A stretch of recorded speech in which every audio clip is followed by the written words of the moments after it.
Hello friends, national emergency राष्ट्रीय आपातकाल independence इतिहास के काला अध्याय, एक काला दाग जिसने भारत के गणतांत्रिक प्रक्रिया को चुनौती दिया था। 25 जून 1975 सुबह 8 बजे रेडियो के जरिए पूरे देश में आपातकाल की घोषणा करते हैं उस समय के पीएम इंदिरा गांधी ने। भाइयों और बहनों, राष्ट्रपति जी ने आपातकाल की घोषणा की है। इससे आतंकित होने का कोई कारण नहीं है। देश में मायूसी, हताशा छा गया था। भारत वर्ष के लोगों के फंडामेंटल राइट को इस आपातकाल के जरिए छीन लिया गया था। गणतांत्रिक प्रक्रिया ऑटोक्रेटिक होने लगे थे। जनता को लगभग गुलाम की तरह ट्रीट किया जा रहा था। न्यूज़पेपर पर प्रतिबंध लगा के जनता की आवाज को बंद करने की कोशिश किया गया था। विपक्ष के लगभग हर नेताओं को जेल में डाल दिया गया था। लाखों लोगों को सलाखों के पीछे धकेल दिया गया था। ये सब इलीगल एक्टिविटी देखकर भी देश की सर्वोच्च न्यायालय सुप्रीम कोर्ट ने भी मौन धारण कर लिया था। एक तानाशाही सा माहौल छा गया था इंडिया में। पीएम इंदिरा गांधी के द्वारा ये नॉन डेमोक्रेटिक कदम क्यों उठाया गया था? ये इमरजेंसी क्या होता है और इसे लागू करने की प्रक्रिया क्या होता है? इमरजेंसी के बाद की कंसीक्वेंस क्या हुआ था? चलिए आज इस वीडियो के जरिए भारत के इस काला अध्याय को समझते हैं। वीडियो शुरू होने से पहले एक बात बताना चाहता हूँ, मैं इस चैनल के जरिए इस टाइप की वीडियो बनाता रहता हूँ आप लोगों के लिए। इसमें बहुत सारा मेहनत और समय लगता है, इसीलिए आपसे रिक्वेस्ट है वीडियो पूरा देखिए, साथ ही साथ लाइक, शेयर और सब्सक्राइब कीजिए। आपके लाइक, शेयर और सब्सक्राइब के जरिए मुझे मोटिवेशन मिलता है आप लोगों के लिए नए वीडियो बनाने में।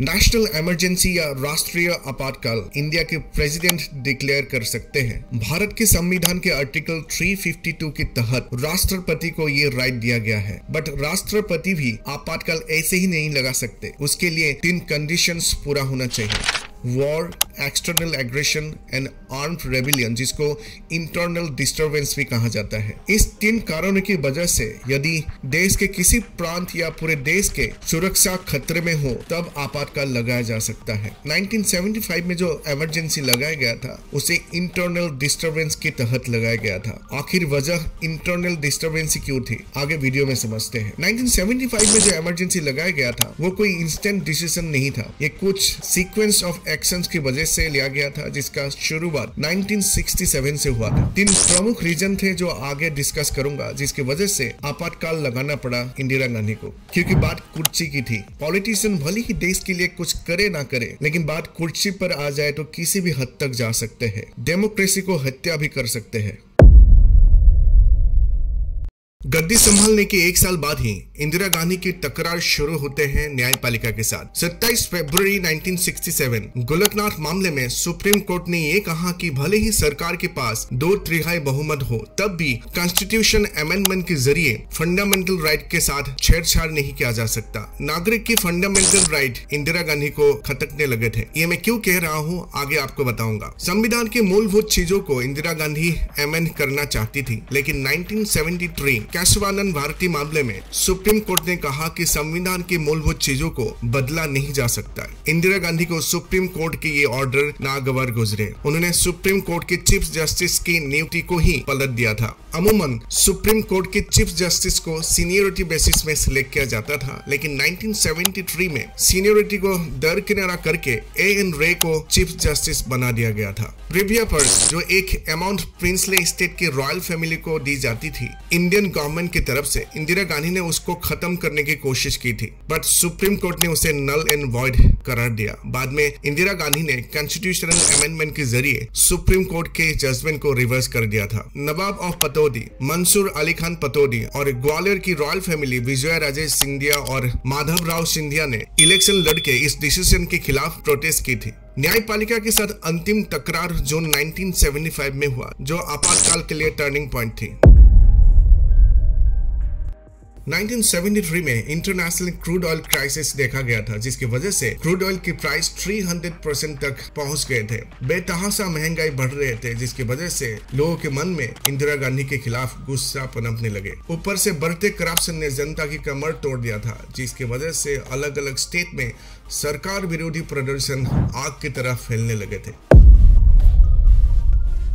इधर इंदिरा गांधी की टकरार न्यायपालिका के साथ चल रहे थे, उधर ऑपोजिशन के लोग उनकी सत्ता को हिलाने की कवायद में लगे हुए थे। उसमें प्रमुख थे जयप्रकाश नारायण जो बिहार से कमान संभाल रहे थे और मोरारजी देसाई जो गुजरात से कमान संभाल रहे थे। जयप्रकाश ने चिट्ठी लिखकर इंदिरा गांधी को उनके कुछ फैसले के खिलाफ विरोध जताए थे। गुजरात में भी महंगाई और सरकार की करप्शन के खिलाफ आम लोग सड़क पर आ गए थे, जिसको नवनिर्माण आंदोलन के नाम से जाना जाता है। बिहार और गुजरात में विधानसभा को भंग करके नई इलेक्शन करने की मांग बढ़ने लगे थे। As a result Indira Gandhi ने बिहार के सीएम अब्दुल्ला गफर को अप्रैल 1975 को हटाते हैं और जगन्नाथ मिश्रा को नए सीएम कुर्सी पर बिठाते हैं। उधर गुजरात में 9 फरवरी 1974 को गुजरात के उस समय के सीएम चिन्मन भाई पटेल को इस्तीफा दिलवाकर गुजरात में राष्ट्रपति शासन लगा दिया जाता है। बट आंदोलनकारी के साथ साथ जेपी नारायण और मोरारजी देसाई के आमरण अनशन की वजह से इंदिरा गांधी को जून 1975 में गुजरात में चुनाव कराना पड़ा। कांग्रेस चुनाव हार गए थे। बात बिहार और गुजरात में ही खत्म नहीं हुआ।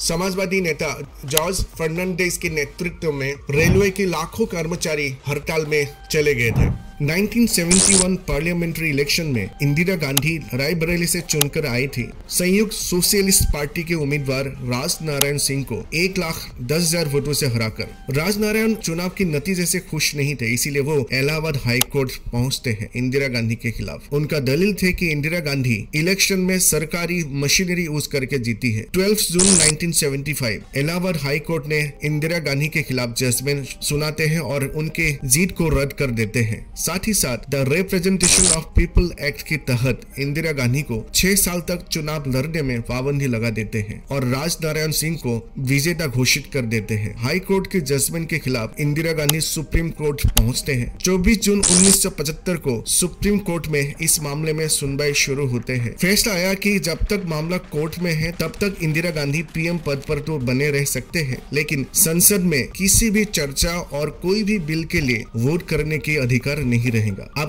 क्रोनोलॉजी समझिए। न्यायपालिका के साथ कॉन्फ्लिक्ट, ऑपोजिशन ने सरकार के खिलाफ हर जगह से घेराबंदी स्टार्ट कर दिया था। करप्शन, इन्फ्लेशन के वजह से आम लोग भी सरकार के विरुद्ध होने लगे थे। मतलब इंदिरा गांधी चौतरफा घिर चुकी थी। ऊपर से 25 जून 1975 को रामलीला मैदान में जयप्रकाश नारायण के बुलावे पर लाखों लोग सरकार के खिलाफ इकट्ठा हुए थे। उस दिन जयप्रकाश इंदिरा गांधी के खिलाफ खूब बरसे थे। उन्होंने रामधारी सिंह दिनकर के मशहूर पंक्तियां पढ़े थे। सिंहासन खाली करो कि जनता आती है। विपक्ष के लोगों ने जनता को पुलिस और सेना के आदेश नहीं मानने की अपील की, जो देश के अंदर इंटरनल डिस्टर्बेंस की वजह बन सकते थे। इंदिरा गांधी को लगा कि जयप्रकाश लोगों को पुलिस प्रशासन न्यायपालिका के खिलाफ उकसा रहे हैं। इंदिरा गांधी को डर थे कि अमेरिका भारत की तख्ता पलट करना चाहते हैं। इंदिरा गांधी को यह भी डाउट थे कि अमेरिका की खुफिया एजेंसी जयप्रकाश को फाइनेंस कर रहे थे। ऊपर से 24 जून को एक्सपेक्टेशन के हिसाब से सुप्रीम कोर्ट से जजमेंट नहीं मिला। इंदिरा गांधी समझ से लगे अब तो कुर्सी खतरे में है। कुर्सी को बचाना है तो पूरे भारत को एक इमीडिएट शॉक देना जरूरी है। इसीलिए 25 जून 1975 को सुबह उस समय वेस्ट बंगाल के सीएम सिद्धार्थ शंकर रे को कॉल किया। वो इंदिरा गांधी के ट्रस्टवर्दी थे और संवैधानिक मामले में जानकार भी थे। उन्होंने कहा कि सिचुएशन को हैंडल करना है तो आर्टिकल 352 लागू करना होगा, मतलब नेशनल इमरजेंसी लागू करना पड़ेगा। इसके लिए जो वजह रखा जा सकता है वो है इंटरनल डिस्टर्बेंस, क्योंकि विपक्ष के नेता ने जनता को पुलिस प्रशासन के बाद ना मानने के लिए उकसाए थे। इंदिरा गांधी ने सलाह मशवरा करने के बाद उस समय के प्रेसिडेंट फखरुद्दीन अली अहमद के द्वारा आपातकाल पर मोहर लगवाते हैं। 25 जून 1975 को Indira Gandhi all India radio से आपातकाल की घोषणा करते हैं।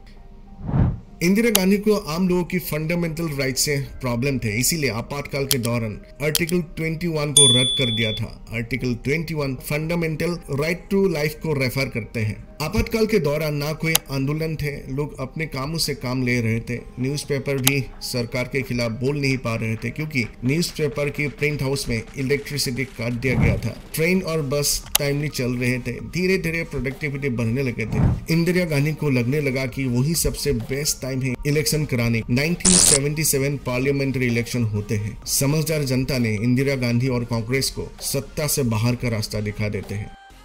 वीडियो अच्छा लगा तो लाइक, शेयर और सब्सक्राइब कीजिए। धन्यवाद।